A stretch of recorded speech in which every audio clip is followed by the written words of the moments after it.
First question right off the bat, Nicole, how about you just tell us a little bit about yourself outside of the business, who you are as a person, what you like to do for fun, what your interests are, things like that.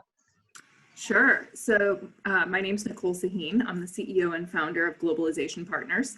And I would say a few key things about myself. One, I'm an avid traveler. So even before I started this business, which as you can imagine, has me traveling quite a bit all over the world. I had traveled to more than 50 countries before starting the business, and I just love to travel. And I think that's primarily because I like to meet people from all over the world, and I really enjoy seeing just how people of different walks of life live. I live in Boston and split my time between Boston and San Diego.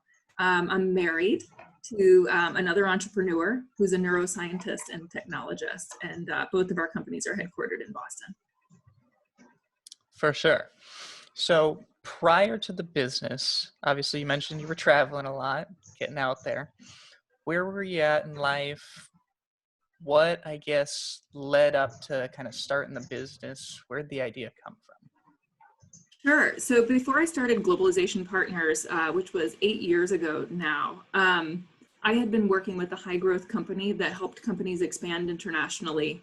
And what we did is we would help companies navigate all the legal complexities of hiring people in a new country. So for example, if Tesla called and they wanted to hire 2 people each in Singapore and Brazil and Saudi Arabia, my team and I would advise them what type of company they needed to set up, how to set up employment contracts, what type of benefits they should offer their people, and then we would go set it up for them.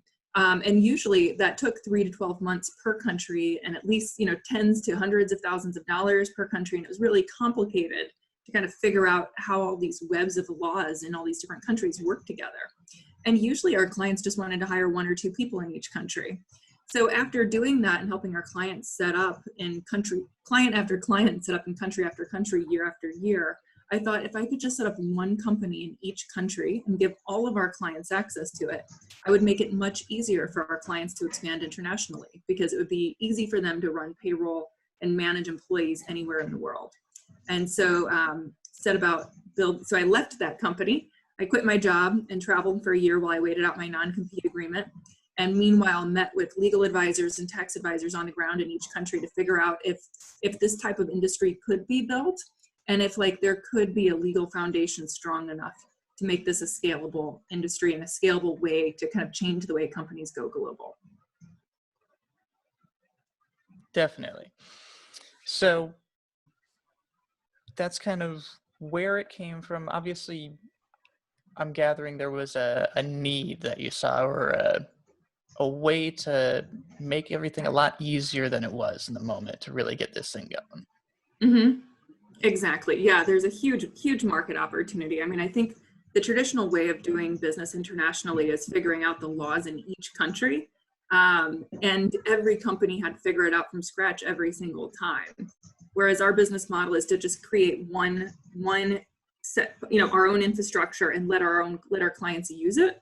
So for example, if a client wants to hire somebody in the UK or Brazil or Saudi Arabia, instead of them figuring out how to hire that person, they just identify the talent and they tell us, we hire that person in that country, we employ that person, so legally we're the employer of record, and the client pays us, we pay the employee, but the employee for all intents and purposes works for the client.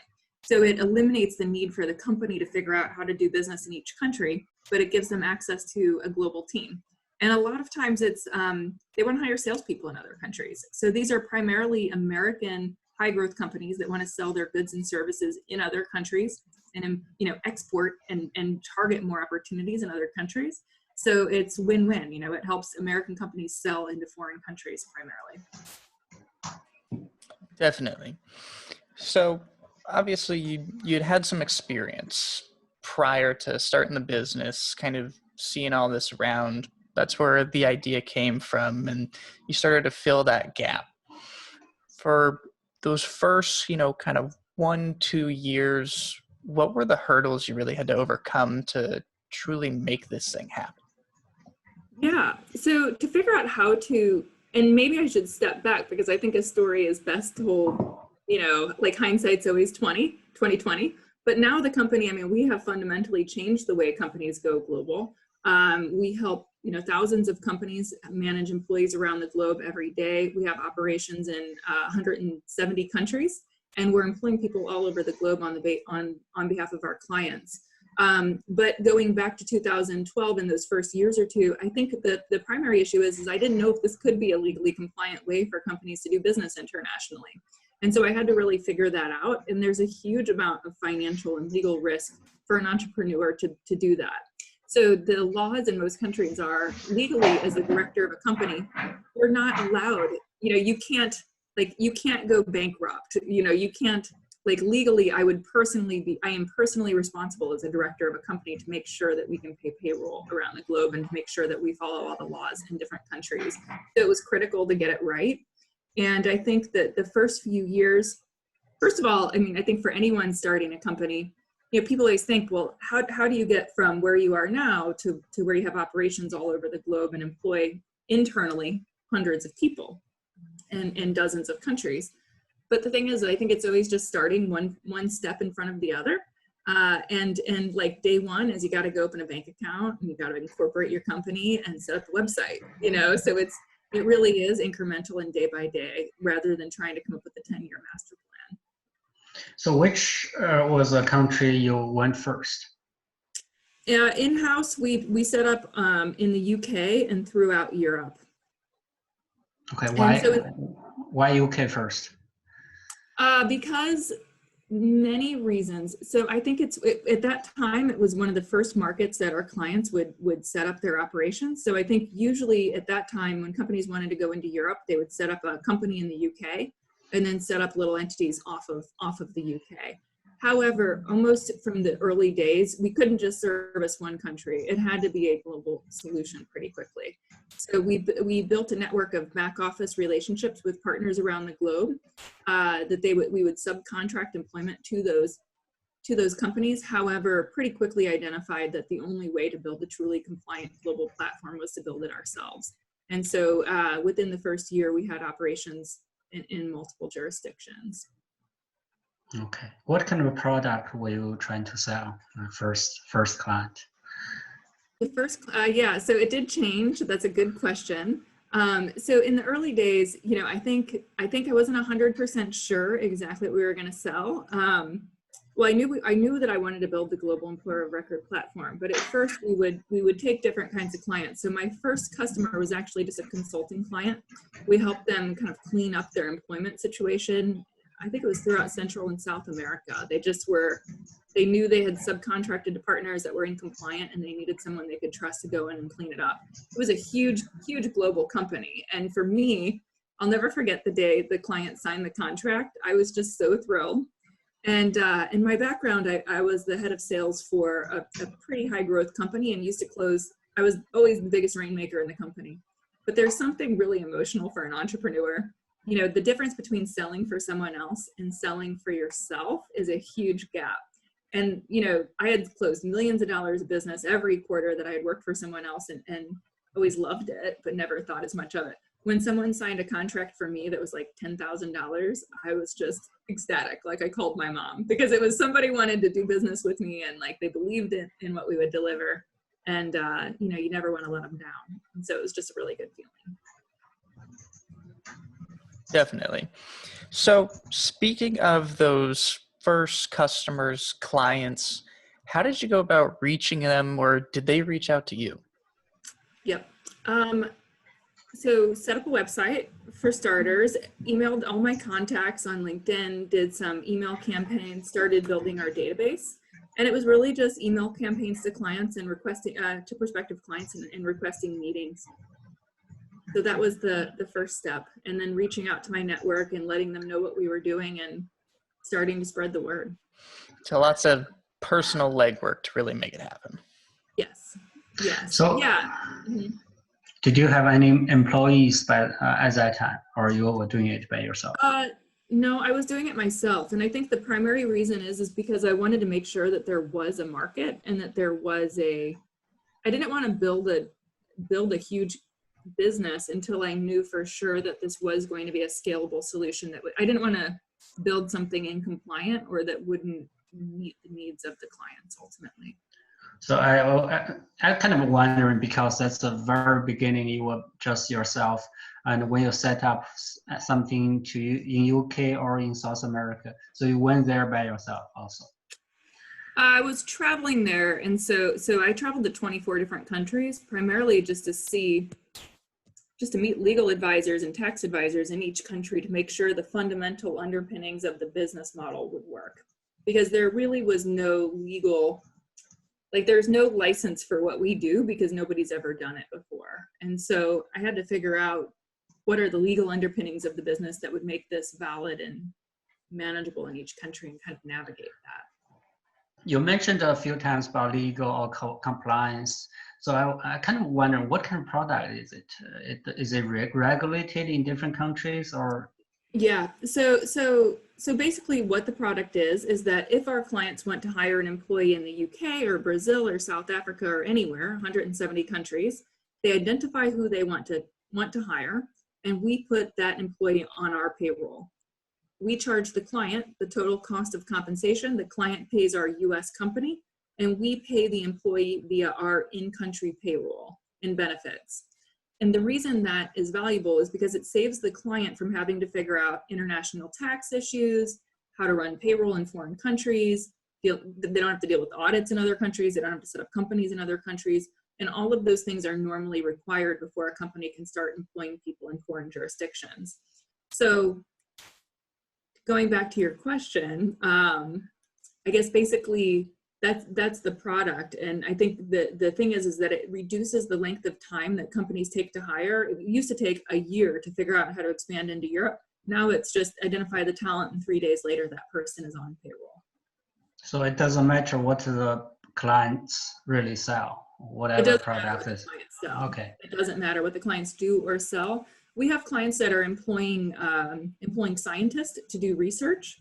We have clients that are employing salespeople. I'd say most of our clients are employing salespeople globally.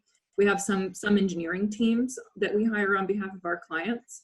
Some quality manufacturing engineers. So let's say our client is manufacturing in China and they're doing that through a third party. They might want to have an in-house employee that reports directly to headquarters to manage that relationship.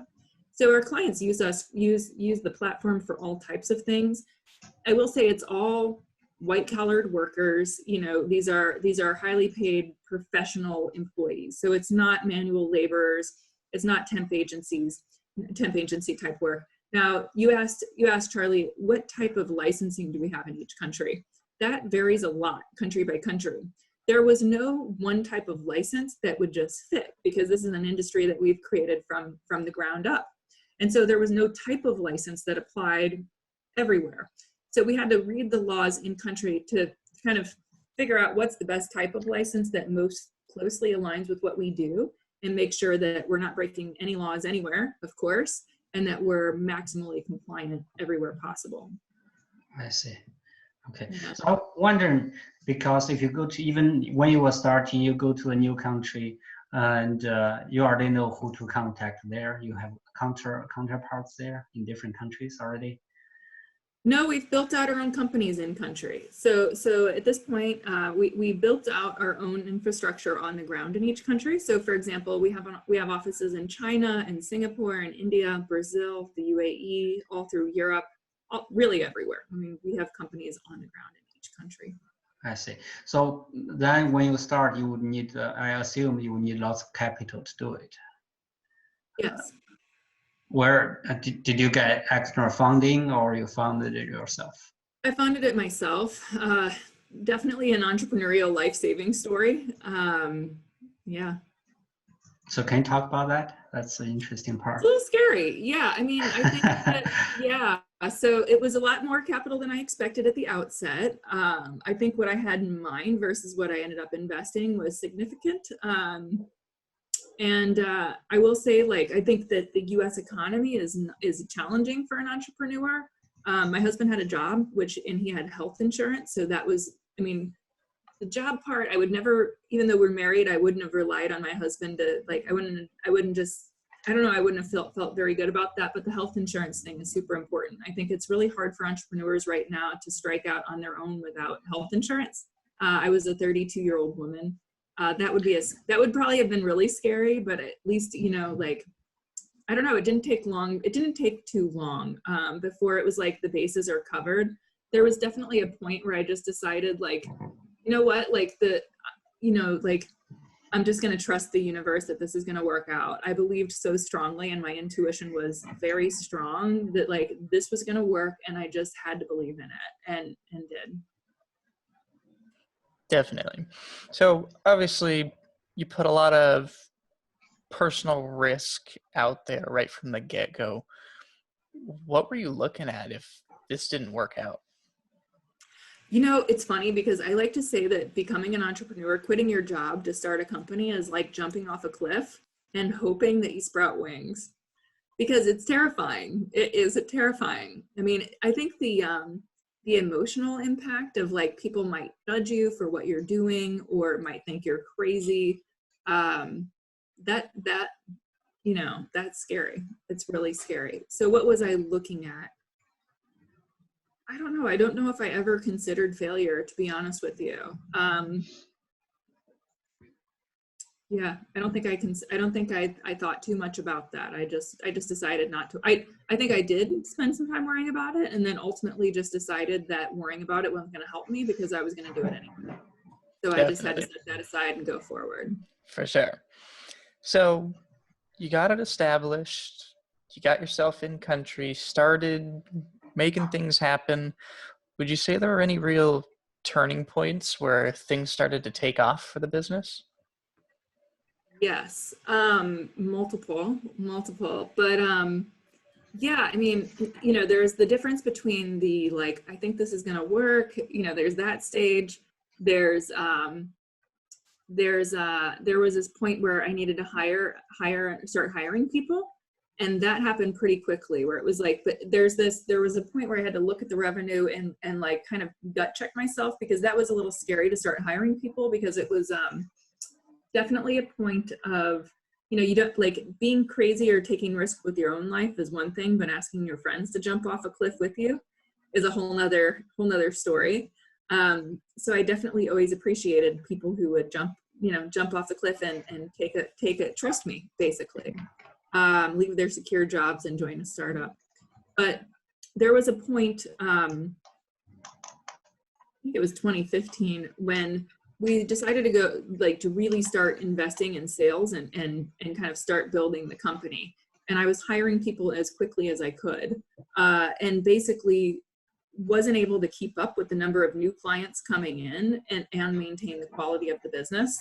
And we hit a crisis point where I realized, like, we needed to stop taking new clients for a period of 3 months to just give ourselves a chance to breathe and catch up and build out the infrastructure underneath the business. Specifically, we needed to build the technology underneath the business, kind of grow up the infrastructure. So for example, we still didn't have like very sophisticated banking platform or accounting software. You know, it was just like more QuickBooks and that type of thing. And you can't run a bigger business on that basis. So we stopped taking new clients for a period of 3 months. And it was a scary thing to go to the market with and tell people, like, actually, we're going to stop growing to give ourselves time to just catch our breath and build the infrastructure. But the feedback from the clients at that time and the prospects that we turned away was, wow, they were actually really impressed. I mean, I know that goes against the Silicon Valley mantra that, like, you should never turn away business, but it was the best thing we could have done for the business, and the market actually supported that decision. It was a good decision. So what happened is we stopped taking clients for all of Q2 that year. And we started, you know, kind of reopened new clients again with a many more people, a better trained team, better software infrastructure, again, 3 or 4 months later. And it was right in time, because August of that year, we were notified that we were number 6 on the Inc. 500 fastest growing private companies in America. And of course, the floodgates opened after that. So it was smart to have taken a step back so that we had a strong platform with which to move forward. It sounds like you had a good problems to have. Most business were having hard time to get clients. And how did you get your clients? I was wondering, through referrals, your advertising, marketing. What's the main source for your clients? Okay, so that time, how did we get our clients? We had a very strong SEO on the website, like putting out content on the website, people were able to find us. And I mean, it's a different world now than it was then. So let's see, that was about 5 years ago. I mean, we were greenfielding for sure. So SEO content on the website helped people find us. Email campaigns, building the database, and word of mouth and via partner relationships were the primary ways that we grew. Okay. Definitely. So to take it a little more towards the personal side of things, is there anything about the business at this point that you don't enjoy or wish you didn't have to do? I actually love the business, and I love all the parts of it. Let me think about that. So I think that the things I don't love doing, you know, at the end of the day, so I mean, right now, as we record this, we're in mid-April of 2020, and we just, you know, we're just dealing with the very sudden economic recession triggered by the COVID-19 pandemic.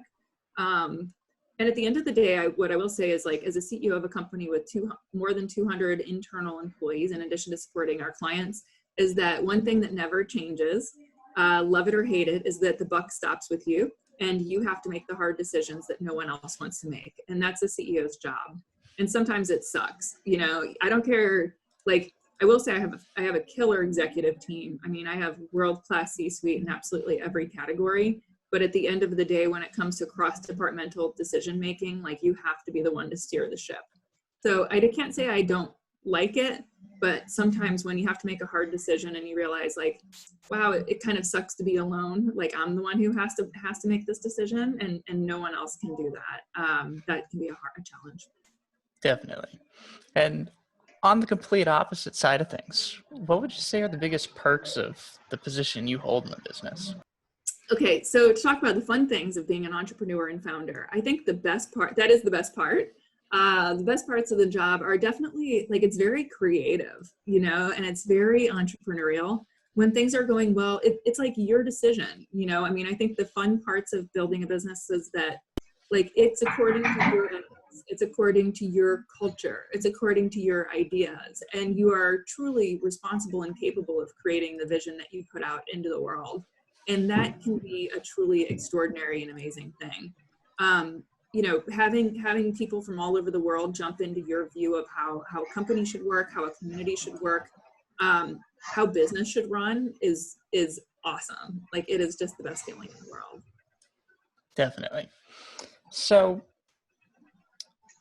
there's obviously the money that you put into the company. Outside of that, what would you say is the biggest personal sacrifice you had to make to truly make this thing happen? Yeah, I think that the personal sacrifice is probably related to time and stress level. And that is, I think there's a lot of joys, so it's worth it to me. But when I look back over the last 5 years, you know, sometimes just like not being fully present to friends and family because you're so focused on creating. I've been so focused on creating what I've been putting into the world, that maybe I didn't spend as much time with my friends and family as I otherwise would have. So it's kind of like living life at 100 miles per hour when most people are cool living at about 40 or 50, you know? So it's a very intense life. No complaints, but if I had to say that there's something to give up, it's just like the intensity of life is super full throttle all the time. Definitely. You grow so fast and you have to hire lots of people. What kind of good experience or bad experience or something to share about hiring? Yeah. Well, one thing I've learned about hiring is that it is kind of like dating. And what I mean by that is that your intuition is really on point.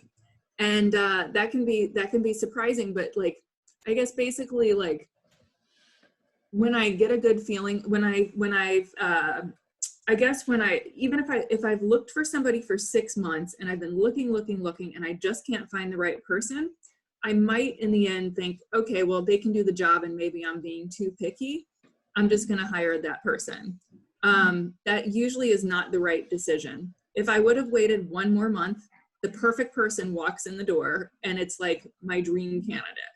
And so, you know, it's like some things can't be rushed. And I think you know the perfect person for your team and the talent that you're looking for when you see it.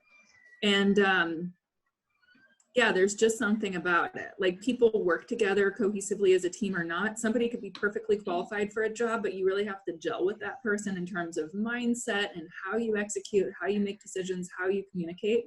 And in my experience, like building a world-class team, like it's worth waiting for the right talent. You can't rush it, and you'll know it when you see it. But if it's not going to work out, it's also good to make that decision pretty quickly after bringing them on board. So I guess that's just something I've learned along the way. For sure. And one of our favorite questions to ask here, is there anything about the business that keeps you up at night or that you're really worried about? Well, it is again April 2020 in the middle of a pandemic. I think there's unpredictability in the world right now, but in general, I mean, like I think like with any business person, you have to make your, you know, for me, the way I look at situations like this is to look at the worst case scenario and plan around it. And then that way you can hope for the best, but you've planned for the worst. And so you've gotten that out of the way. And so you can move forward. So for me, I'm definitely no more sleepless nights. We're all set and quite confident with where the business is. And in general, I'm just so excited about the business that if anything, that's what keeps me up is I'm just psyched. Like, I feel like we have this whole world to conquer. There's a ton to do. We're leading a new industry in a new space. We're executing really well. Our clients love us. For me, one of the things that goes back to like building a business the way you want to is that we've always focused on having a really high quality. So really strong customer service, really high quality throughout the business in terms of customer experience, really strong employee experience, with the belief that like if you focus on building a business that people love and everybody who's in the business loves the business, that will come out in terms of like that pays off in terms of the traditional bottom line too. And I think we've proven that to be true. And besides that being a good business strategy, it's also a good life strategy that makes it a pleasure and a joy to run the company. Definitely. What kind of impact did you get during this pandemic, COVID-19 pandemic? What kind of what? I mean, will you impact? What kind of impact? Does a business? Yeah. Yep. So basically, so far, the pandemic really started to hit in the United States around mid-March, and mid-March is normally when, you know, that's the last 2 weeks of the quarter. So normally we close about half of our business in any given quarter. We close it those last few weeks of the quarter. So we didn't hit our Q1 target. We did close probably like 70% of our target for Q1 of 2020. So we still had new clients coming in, but not as many as we normally would have. Other than that, I mean, I have to say we've been extremely fortunate and much more than I would have expected. Our clients are not terminating their employees globally, and we are still closing new clients. I think it'll slow down a little bit, but by and large, I think that most companies see that like they want to keep, like the world is global, and if you have good team members around the world, that people want to keep them. And diversifying revenue is really important. So having salespeople in other countries is more important now than ever. So I think we've been very fortunate. Yeah, but things are holding strong. Definitely. So to transition now a little towards more of the future of the business rather than present day, what would you say you're most excited about moving forward? Yeah. So I'm super excited about the future of the business. We are expanding our sales and marketing into Europe this year, as well as into Asia. And really we're greenfielding. You know, there's just a huge opportunity for us to fundamentally change the way the world does business. And 5 years from now, I'm confident that we will have completely accomplished that. For sure. And do you see, obviously, right now we're in the midst of kind of chaos in the world that's not really been seen, and things are changing, obviously, and we're learning how to do business differently, and Zoom's obviously become a pretty big part of how the world does business. But outside of the virus itself, do you see any big threats or risk factors facing what you do?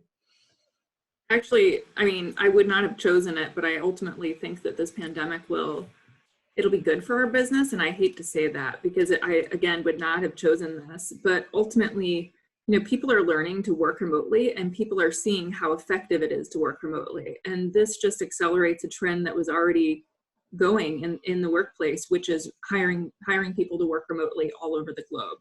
And, our business platform is really built for that. So we fundamentally help companies hire employees all over the globe and wherever they can find talent. And there's great talent everywhere. And so I think that the pandemic and our experience of all working remotely will accelerate that trend towards remote work and truly global workforces. Definitely. And on that note, are there any new technologies out there that you think could really benefit the company and benefit what you guys are trying to do? Yeah. So we're building it. So really, I mean, we want to put everything at our clients' fingertips for when they're hiring people in other countries. So for example, when our clients want to hire an employee in Singapore, it's the same thing every time. All of our clients want to know, like, what type of benefits should we offer this person? What's market norm? What are the employment contract terms that we can offer this employee? And since these are our subsidiaries, these are all our templates and all our benefits packages and things like that. So we've set up a software that our clients can go on and onboard their employee and have all the access to that information at their fingertips through our portal and through an app on their phone. So we're really automating the process of being able to onboard and employ people around the world. And I think we're also integrating as much as possible into these great technologies like Zoom.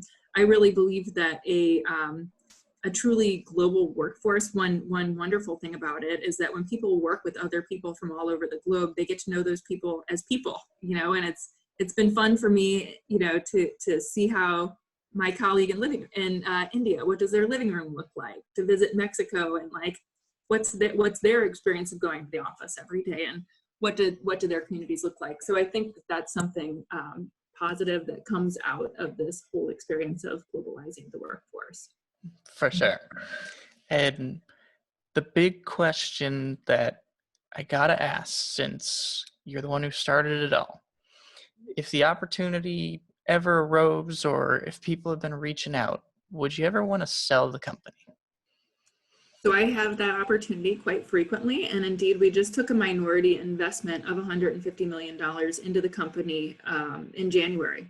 So basically, we did take some minority investment, but I was not interested in selling the company. I think we've barely scratched the surface of what we're capable of, and we have so much more to build and to do. And so I'm really excited to make all of that happen, and we'll just see what happens in the future as things continue to build. But right now we're in build mode and having a lot of fun doing it. For sure. So no plans on letting go of the reins anytime soon. Nope. Definitely. Nope. Yeah. All right. So we'll take our one final transition here and look at entrepreneurialism kind of in its own world and its own realm. For somebody that wants to get out there and start a business and make something of their own, what would be your key pieces of advice? Yeah. Well, my first key piece of advice is just do it. And I think that like there's this like force inside an entrepreneur, and the longer you ignore it, the longer you're holding yourself back. And I think once you've done it, like it's kind of irrepressible, and like there is some kind of inner drive or inner intuition that just is like propels an entrepreneur forward, that you can't not do it. And I had some advice that an entrepreneur gave to me in the early days of my business. And he said, the first year is terrifying because you don't know if it's going to work. You're not making any money and you're just working and you're hoping and you're praying and it's risky. Year 2 is like the best year of your life because you're making more money than you've ever made. You're only working 20 to 30 hours a week. It's not as stressful. And everything is your own ownership. Everything's going well. It's manageable. And like, you're living the good life. And then year 3, you're drinking through a fire hose. You're completely insanely crazy. And he said it never stops after that. And so I found that to be true. And yet I do love the crazy. I think that like the intensity is something I personally enjoy. Like I like living life at high speed. And I think it's really a joy and honor and a pleasure to be able to be the creator of whatever it is that you create in life. If it's something that you like, you know. But I think it's important to make it something you like. You know, I think it would be a miserable thing to be the owner and founder of a business that was miserable in the way it treated people, miserable in the way it treated its clients. Like that's not the vibe I want to put out in the world. But as long as we're putting out good things that people are happy about, then I think it's a wonderful thing to be part of and create. Absolutely. And obviously you have a big success story here, and it will be inspiration for the future generations of entrepreneurs coming. Was there any quote or person that you personally like to look to for inspiration when getting things going? That's a good question. I think the entrepreneurs I admire Jeff Bezos, of course. Who doesn't? You know, so farsighted and so efficient and effective. I like Brene Brown. I like the things that she has to say. I like her mindset. You know, I don't have a good quote for you, but I wish I did. Definitely. Yeah, sorry. No problem. And before I get to our final wrap-up question, I like to just open the floor to you for any topics or any pieces of advice that we might have missed along the way, or any final comments you'd like to make before we hit that wrap-up question. Yeah, I mean, I think that we live in a society and an era where entrepreneurship is on the table for more than anyone than it ever has been before. I mean, anyone with access to the internet and creative mindset and basic business skills, you know, has the opportunity to create whatever it is that they want in life. And yeah, I think it's if you have that drive, then just go for it and do it is probably the best advice that I have for anybody. Definitely. And our final catch-all question, where we like to end on a truly positive note. What would you say you're most grateful for at this point in your life? Oh, well, besides my amazing family that has supported me through this, and most specifically my husband, who's just awesome, I would say that I'm really grateful for my team. I mean, I have learned so much. I mean, I have team members in at least 40 countries right now, and they have opened up their homes to me, literally and figuratively. I thought I knew everything about international business, but then when you put these people in place and they take your vision far beyond what one person could have ever created herself, it's truly unbelievable and extraordinary to witness them taking the original nugget of a vision and carrying it so much further than I ever could have myself. So I'm really grateful for the opportunity to be at the helm of a team that is so global and so passionate and so creative and driven. Absolutely. Well, I know I speak for myself and Charlie included. It's been an absolute pleasure having you on the show here. Thank you so much for the incredible story and taking us through your journey to success. And I'm absolutely sure that our audience will enjoy hearing all the advice you've provided to them. Thank you. Well, thank you so much for the opportunity. Love being part of it. And thank you.